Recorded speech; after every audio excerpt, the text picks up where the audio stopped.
Here it is. It's official now. Sunday night on CBS Philadelphia, the Kansas City Chiefs will look to beat the San Francisco 49ers to become the first back-to-back Super Bowl champions since the 2003-2004 New England Patriots. And how about this? A South Jersey native whose father coached under Andy Reid when he was with the Eagles coaches under Reid now with the Chiefs. Here's CBS Philadelphia's Siafa Lewis. Ted Williams served as an Eagles running backs coach and tight ends coach for 20 years. 14 of those seasons were spent under Andy Reid.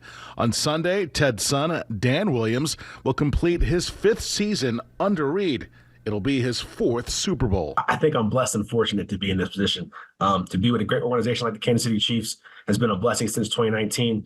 And I think it's all about the hard work and the culture that Coach Reid instills in these guys. Dan graduated from Timber Creek Regional High School in Sicklerville in 2014. While playing at Division III Stevenson University in Maryland, the football bug stuck.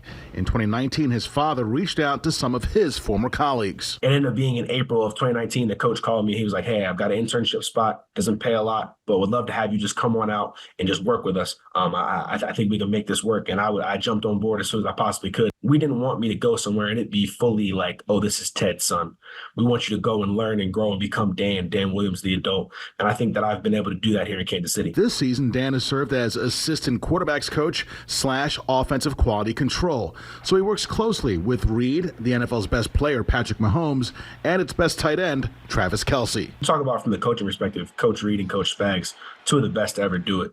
And I think that their process and the way that they detail the game for the players, I think is what really speaks volumes to me and how our guys intake it. And then when you see guys like Chris Jones, Pat Mahomes, Travis Kelce, when they take what is being taught in the classroom and then apply it on the field, it just brings out the best in all of us. As a lifelong Eagles fan from South Jersey, I had to ask Dan what kind of messages he, a former Eagles fan, received after the Chiefs beat the Birds in Super Bowl 58. My wife and I, because we're South Jersey natives, all of her family was still Eagles fans and everything. And my father-in-law even told me after the game, he was like, at first I shed a tear just because of how upset I was, but then I realized Dan is Super Bowl champion again. So I was thankful at that point. But it was a lot of mixed emotions for everybody back home. Siafa Lewis, CBS News, Philadelphia.